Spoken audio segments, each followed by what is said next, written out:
கவின் அவர்களோட மாஸ்க் திரைப்படம் நேத்து 2வது நாள் எப்படிப்பட்ட வசூல் இன்க்ரீஸ் ஆயிருக்கா? இல்ல டிராப் ஆயிருக்கா? இல்ல ஈக்குவலா மெயின்டெயின் பண்ணியிருக்கா? அப்படிங்கிறத நம்ம இந்த வீடியோல தெளிவா பார்ப்போம். இது இல்லாம மிடில் கிளாஸ் அப்படிங்கிற படம், அந்த படம் நேத்து 2வது நாள் எவ்வளவு வசூல்? இன்னும் சில படங்கள் ரிலீஸ் ஆயிருக்கு இந்த வாரமே தமிழ் படங்கள். அதெல்லாம் என்னென்ன படங்கிறத பார்ப்போம். இதுக்கு முன்னாடி ஆண் பாவம் பொல்லாதது, காந்தா, ஆரோமலே அந்த படங்களோட வசூலையும் ரொம்ப தெளிவா இந்த வீடியோல பார்த்துருவோம். ஸோ நேத்து வீடியோல நான் வந்து ஒரு குயிஸ் கேட்டிருந்தேன். Guess the movie by cast and crew. அதாவது அந்த படத்துல ஒர்க் பண்ண அந்த கேஸ்ட் அண்ட் க்ரூவை வச்சு படத்தை கண்டுபிடிக்கணும் அப்படின்னு. அஜித், சத்யராஜ், தேவா, கே எஸ் ரவிக்குமார், நாகேஷ், விவேக் இந்த 6 பேரை வச்சு அது என்ன படம் அப்படிங்கிறத கண்டுபிடிக்கணும் அப்படின்னு சொல்லியிருந்தேன். நிறைய பேர் கரெக்டா கெஸ் பண்ணியிருக்கீங்க. ஆமாங்க, அஜித்தும் சத்யராஜும் இணைந்து நடித்த பகைவன் திரைப்படம் தான் 1997ஆம் ஆண்டு வந்த படம். இதை கரெக்டா கெஸ் பண்ண முதல் 5 பேர் யார் அப்படின்னு பாத்தீங்கன்னா, ஷம்ஷு ஷாம் அப்படிங்கிறவரு, சிம்சன் ராஜ், முகமது ஆதில், தமிழ் செல்வன், ஷேக் முகமது ஷேக். இந்த 5 பேர் தான் முதல்ல கரெக்டா கெஸ் பண்ணியிருக்காங்க. இன்னைக்கு ஒரு ஃப்ரேம் ஒன்று வச்சிருக்கேன். அது என்ன ஃப்ரேம், என்ன படம் அப்படிங்கிறத கெஸ் பண்ணுங்க, கமெண்ட்ல போடுங்க.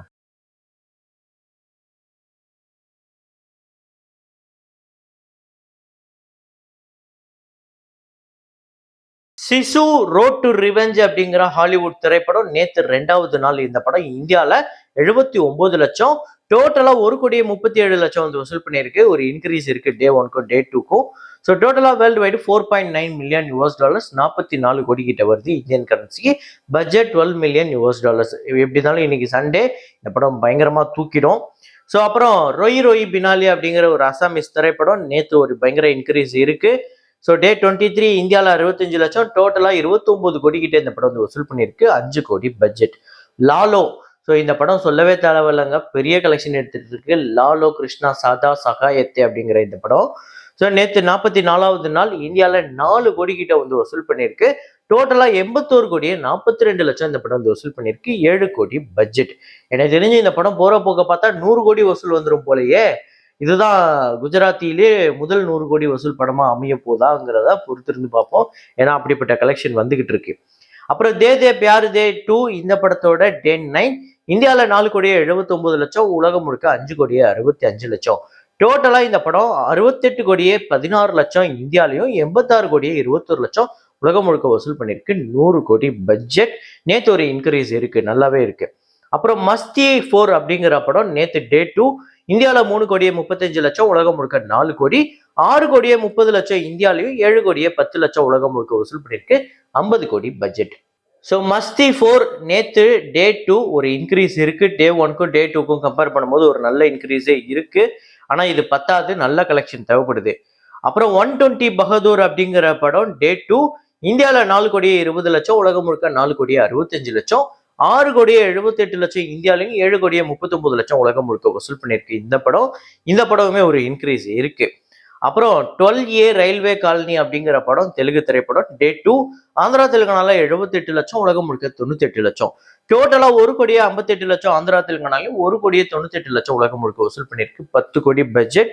நேற்று 2வது நாள் ஒரு சரியான டிராப் டே 1க்கும் டே 2க்குமே.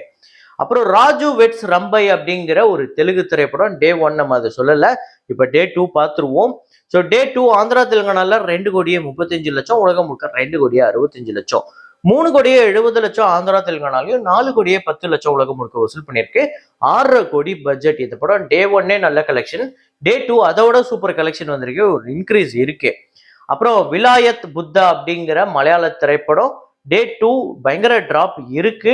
கேரளால 1 கோடியே 25 லட்சம், உலகம் முழுக்க 1 கோடியே 40 லட்சம். 3 கோடியே 7 லட்சம் கேரளாலையும், 3 கோடியே 55 லட்சம் உலகம் முழுக்க வசூல் பண்ணியிருக்கு. ஸோ டே 1 கம்பேர் பண்ணும்போது டே 2 ஒரு டிராப் இருக்கு. 8 கோடி பட்ஜெட். அப்புறம் எக்கோ அப்படிங்கிற ஒரு படம், இந்த படத்தை பயங்கரமா பெருமையா பேசுறாங்க. ரைட்டிங் அவ்வளோ சூப்பரா இருக்கு. ஒரு டைரக்டர்னால எவ்வளோ எக்ஸ்ட்ரீமா எவ்வளோ குவாலிட்டியா ரைட் பண்ண முடியுமோ அந்த எக்ஸ்ட்ரீம் லெவலுக்கு போய் ரைட் பண்ணியிருக்காரு இந்த ரைட்டர் அப்படின்னு இந்த படத்தோட ஸ்கிரீன் பிளேவா இருக்கட்டும், டைரக்ஷனா இருக்கட்டும், இந்த கதையா இருக்கட்டும், எல்லாத்தையும் பயங்கரமா புகழ்ந்து தள்ளுறாங்க. ஆக்சுவலா டே 1க்கும் டே 2க்குமே ஒரு சூப்பர் இன்க்ரீஸ் இருக்கு. ஸோ எக்கோ நேத்து 2வது நாள் கேரளால 1 கோடியே 85 லட்சம், உலகம் முழுக்க 2 கோடியே 15 லட்சம். 2 கோடியே 73 லட்சம் கேரளாலையும், 3 கோடியே 13 லட்சம் உலகம் முழுக்க வசூல் பண்ணியிருக்கு. 5 கோடி பட்ஜெட். அப்புறம் ரியோ ராஜா அவர்களோட ஆண் பாவம் பொல்லாதது நேத்து 23வது நாள் தமிழ்நாட்டுல 18 லட்சம், உலகம் முழுக்க 19 லட்சம். டோட்டலா 22 கோடியே 46 லட்சம் தமிழ்நாட்டிலையும் 24 கோடியே 6 லட்சம் உலகம் முழுக்க வசூல் பண்ணியிருக்கு. 5 கோடி பட்ஜெட். ஆரோமலே அப்படிங்கிற படம் டே 16 தமிழ்நாட்டில் 6 லட்சம் உலகம் முழுக்க 7 லட்சம். 3 கோடியே 65 லட்சம் தமிழ்நாட்டிலையும் 3 கோடியே 95 லட்சம் உலகம் முழுக்க வசூல் பண்ணியிருக்கு. 4 கோடியே 25 லட்சம் பட்ஜெட். அப்புறம் காந்தா ஒரு பெரிய இம்ப்ரூவ்மெண்ட் இல்ல. நேற்று சாட்டர்டே பெரிய நம்பர் எடுத்திருந்திருக்கணும். டே 9 தமிழ்நாட்டில் 42 லட்சம் உலகம் முழுக்க 56 லட்சம். டோட்டலா 10 கோடியே 28 லட்சம் தமிழ்நாட்டிலையும் 35 கோடியே 49 லட்சம் உலகம் முழுக்க வசூல் பண்ணியிருக்கு. 40 கோடி பட்ஜெட். ஒரு நல்ல படம், அதாவது பாக்ஸ் ஆபீஸ்ல பயங்கரமா சூப்பரா போய்கிட்டு இருக்க படம், மக்கள் பெரிய அளவுல விரும்புற ஒரு படம் எப்படி பர்ஃபார்ம் பண்ணும் அப்படின்னு பாத்தீங்கன்னா, ஒரு வாரம் அதாவது ரிலீஸ் ஆகுது, வேர்ட் ஆஃப் மவுத்ல பிக்கப் ஆகி போய்கிட்டு இருக்கு. ஒரு வாரம் கழிச்சு நிறைய படங்கள் ரிலீஸ் ஆகும். அந்த படங்கள் ரிலீஸ் ஆனதுக்கு அப்புறம் கூட இந்த படம் ஓடிக்கிட்டு இருக்கும். அப்படி காந்தா ஓடிச்சான்னு கேட்டீங்கன்னா இல்ல. ஸோ அந்த 1 வீக் ஒண்டர் மாதிரி அந்த ஒரு வாரத்திலேயே அந்த படம் ஓடி முடிஞ்சிருச்சு. ஸோ நேற்று சாட்டர்டேவே பயங்கர டிராப் இருக்கு. அப்புறம் எல்லோ அப்படிங்கிற தமிழ் திரைப்படம் நேற்று 2வது நாள் 2.5 லட்சம், டோட்டலா 2 நாள்ல 5 லட்சம், 3.5 கோடி இந்த படத்துக்கு பட்ஜெட். ஆனா படம் பார்த்தவங்களாம் நல்லா இருக்குன்னு தான் சொல்றாங்க. இருக்கிறதுல ரொம்ப கம்மியான ஷோஸ் இப்போதைக்கு இப்ப நான் சொல்ற இந்த படங்கள்ல ரொம்ப கம்மியான ஷோஸ் இருக்கிற ஒரு படம் அப்படின்னா எல்லோ சொல்லலாம். அப்புறம் மிடில் கிளாஸ் அப்படிங்கிற படம் நேற்று 2வது நாள் தமிழ்நாட்டில் 45 லட்சம், உலகம் முழுக்க 47 லட்சம். ஸோ டோட்டலா 72 லட்சம் தமிழ்நாட்டிலையும் 75 லட்சம் உலகம் முழுக்க வசூல் பண்ணிருக்கு. 4 கோடி பட்ஜெட். டே 1க்கும் டே 2க்கும் ஒரு நல்ல இம்ப்ரூவ்மெண்ட் இருக்கு. ஸோ பாப்போம் வரப்போற நாட்கள்ல இந்த படம் எப்படி பெர்ஃபார்ம் பண்ணுதுன்னு. அப்புறம் தீயவர் குலைகள் நடுங்க அப்படின்னு அர்ஜுன் அவர்களும் ஐஸ்வர்யா ராஜேஷும் சேர்ந்து நடிச்ச படம். இந்த படம் டே 2 தமிழ்நாட்டில் 17 லட்சம், உலகம் முழுக்க 18 லட்சம், 31 லட்சம் தமிழ்நாட்டில் டோட்டலாகவும் 33 லட்சம் உலகம் முழுக்க வசூல் பண்ணியிருக்கு. 7 கோடி பட்ஜெட். ஸோ இது பத்தவே பத்தாதுங்க. தீயவர் குலைகள் நடுங்க இந்த படம் இந்த 2 நாளுமே ரொம்ப சுமாரான கலெக்ஷன் தான் எடுத்திருக்கு. கண்டிப்பா பெரிய பர்ஃபார்மன்ஸ் தேவைப்படுது. ஸோ இந்த 2 நாள் பர்ஃபார்மன்ஸை வச்சு பார்க்கும் போதே சில படங்கள் நம்ம முன்னாடியே யோகிக்கலாம் இது தோல்வி படமா தான் அமையறதுக்கு வாய்ப்பு இருக்குன்னு. ஏன்னா ஒரு செட்டா வருது, நானே பாக்குறேன் 4-5 படங்கள் வருது, நம்மளும் சொல்றோம். அதுல சில படங்கள் ரொம்பவே நல்லா இருக்குன்னு சொல்றாங்க. அப்ப கூட அந்த படம் பெருசா பிக்கப் ஆக மாட்டேங்குது. அப்புறம் ஓடிடியில வந்ததுக்கு அப்புறம் அந்த படத்தை இந்த படம் சூப்பரா இருந்தது, இதை போய் தியேட்டர்ல மிஸ் பண்ணிட்டேனே அப்படின்னு நம்மள நிறைய பேர் புலம்புறோம்.